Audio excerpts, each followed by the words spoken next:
kami po yung nakisakay na po nila kala Tita Sally. At si Tito Leonard po ibibigyan po namin ng lambanog. Si Nanay. Hello, Nay! Pumasok ka, Ken? Aba! May... Hi guys, welcome po sa akin channel. Ngayon po ay pabiyahe po kami ulit ni Junjun sa Santa Cruz. Ito po kila Nanay. Ako po ay nag-stay po muna dito ng 2 araw kila Tita Bibi. Ayan po, bali kami po ay makikisakay na lang sa bangka. At ang bangka po nila Junjun ay ginamit po ni Tito dahil si Tito po ay lumaot. At mamayang hapon to po ang dating. Buti po ay merong luluwas po dun sa bayan at mamamalingki. Kami po ay makikisabay na lang.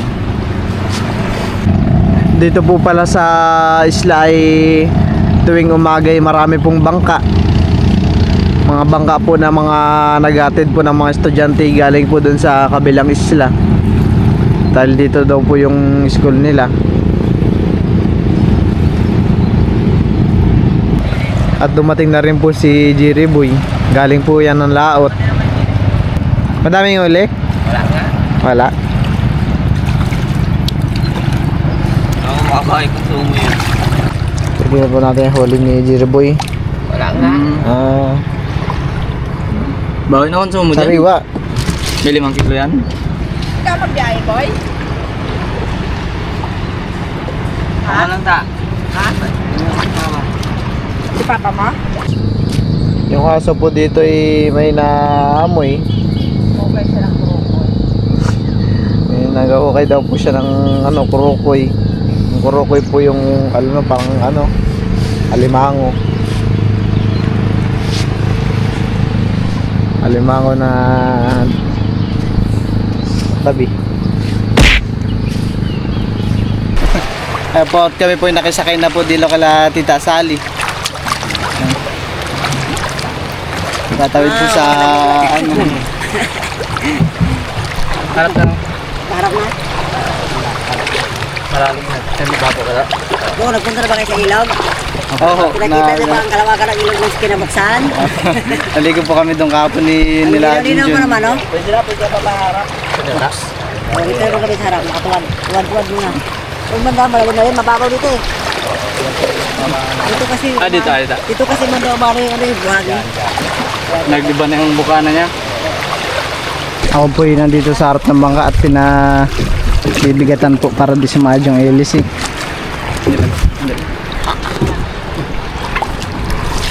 Sila Tito po yata ay ano po ng mamamalingki po ng paninda nila sa tindahan po.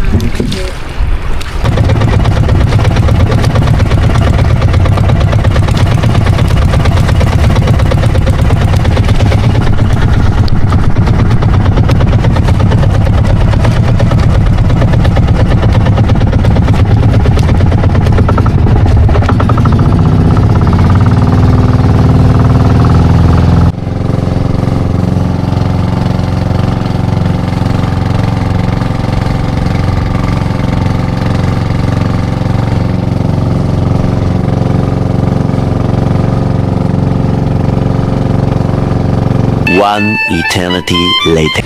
Ayan po, at kami po nandito na po sa Bulungan. Kami po nakasadsad na. Nandito rin po sila Leonard. Ayan po. At dito po may nagpapabulong po ng mga isda. Nagadidinta. Ayan po. At si Tito Leonard po ibibigyan po namin ng lambanog. Magsasalin po kami. Patikpan niya yung lambanog ng Quezon. Ayan po. Ayan to, sige to.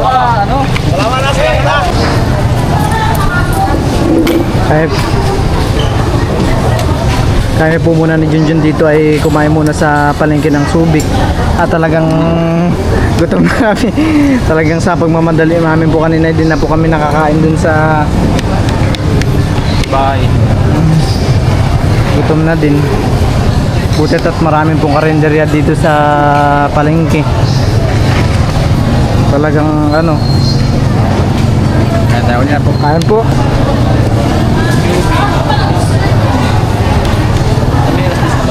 Victory.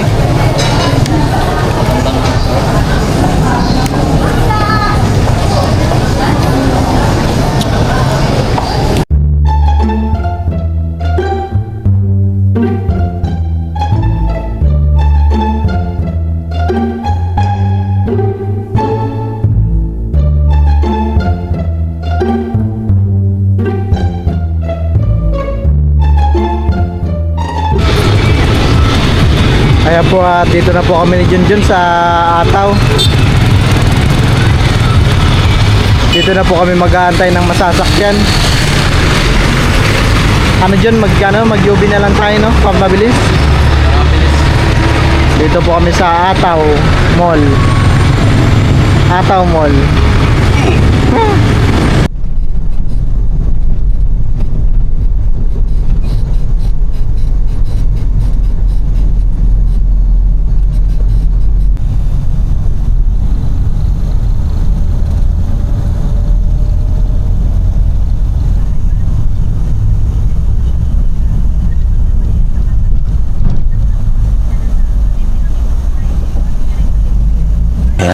.346 minutes later. Ayan po at kararating lang namin Junjun. Kala ko maulan dito. Mainit din pala. Ayan po at ako po'y nakauwi na. Dito na pa ako kila nanay. Parang wala pong tao dito.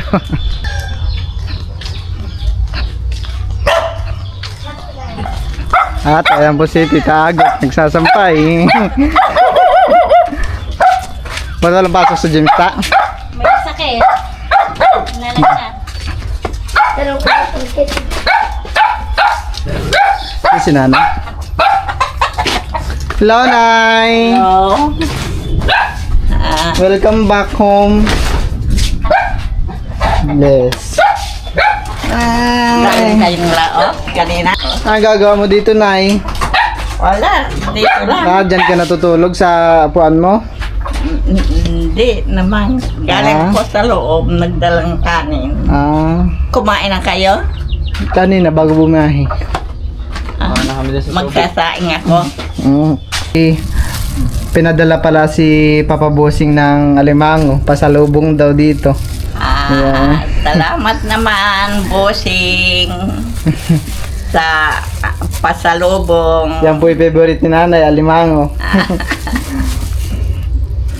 Ano? Yung iba'y napunta na doon kila Tita Bibi. Okay lang. Yan po yung ulamin ni Nanay. At meron po palang pasalubong din sila milot na chocolate para sa mga bata. Sila akin po ay wala pa. Si James lang po ang yung nandito. Ayan ho. Thank you po. Yeah, si Ken po ay nandito na. Pumasok ka, Ken? Apo. Aba. May star ka. Patingin na star mo. Oh, meron siyang very good. Tsaka may star pa siya sa kamay. Very good. Very good naman talaga. Kamay. Very good. Ano sabi ng teacher mo? Ha? Ano sabi ng teacher mo, Ken? Ken? Yung pala may pasalubong si ate mo milit sa iyo. Ganun pala. Ano sabihin mo pala? Ano sasabihin mo? Ano? Yan yung pasalubong ni ate mo milot. Ano sasabihin mo, Ken? Thank you po. Lollipop rin ako. Si James po ay nabigyan ko na. Si James po pala ay di po nakapasok ngayon at dahil siya po ay nalalagnat. The next day.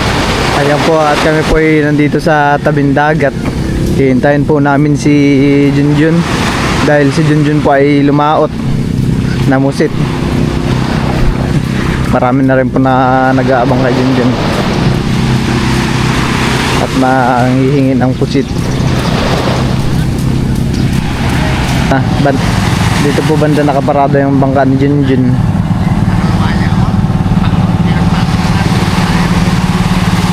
Dito na po namin siya hintayin sa mismong pinagkanyang pinagpapaan. Dito na pala siya. Hindi ko napansin. Ayan pala si Junjun ah. Pakampuyat.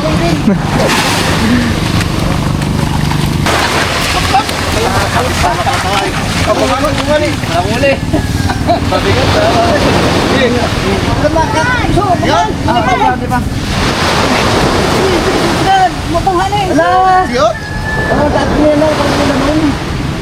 Tingnan natin kung may huli si Junjun. Pinalit talaga ni Junjun ah. Hindi madami, malamig. Madaming lamig. Ano yung lamig? Ay, Tira-tira man nila yung merong Tira-tira na lang.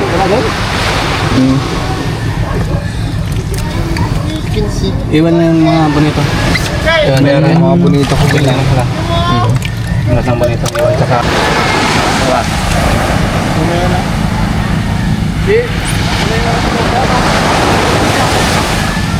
Ayan po at binibigyan na ni Junjun yung mga nagbuhat ng bangka niya. Oh, May dalawang naman dati. ha? May dalawang naman dati.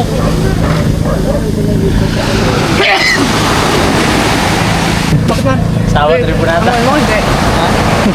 Gaya mo ba? Biyahe pa. Oh, biyahe mo. Dami naman. Dachan? May mga isdang bonito po si Junjun. Tsaka meron din papakol na hubad. Tawag tong kilang Uy, puset. magandang pamain yun ah. Meron pong uwak. Baka may kinsi din yan. Malaki yung styrofoam mo. Dami sana ng puset. Ito man. Kumagal. Ha? Naglulo ko yun. Ano? Paglako ba ka rin? Lalaki pa sana. Ano nagluloko dyan? Siguro may 3 kilo na. Ano nagluloko dyan? Ngayon, sinawanag ang ban Ah. gusto nila yun. Pagulod na ayaw na nila yan. Parang set up mo ng maganda yung camera mo ah. Lalaki. Yung mga pusit po ni Junjun na nahuli malalaki. Ang bilis sana mag-ipon.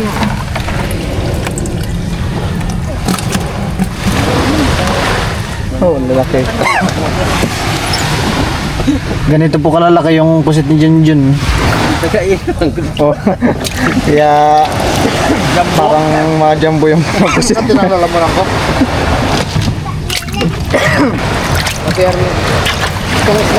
Ako po muna ay sumama kila ate ninyo.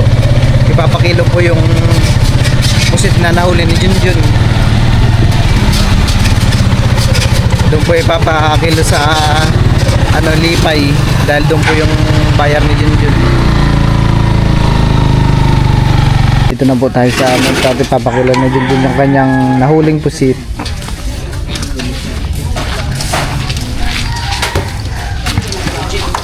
Binalde.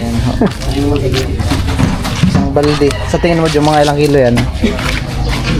12. 12. Malalaki na mga pusit mo eh. Kaya paawas ako ng 2 kilo. 2 kilo. Bawasan mo 2 kilo medyo. Ilagay mo sa balde niya. 2 kilo.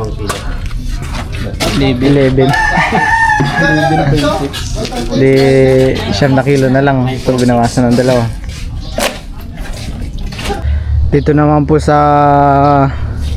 likod po namin ay natabasan po ng kaunti yung damo. Banda po dito. Gawa po ng tataniman po yata ng gulay at malapit naman po yung tag-ulan. Dito po ay maraming ligaw na gulay. Meron po dyan yung parang ampalaya. Yan po ay ginagulay din sa munggo. Dahon. Ito daw pong palayan ay bumaha ng mataas. Kaya ganito po ang tubo ngayon. At ngayon naman po ay kami po ay meron pong ginagawa. Kami po ay nagkakabit ng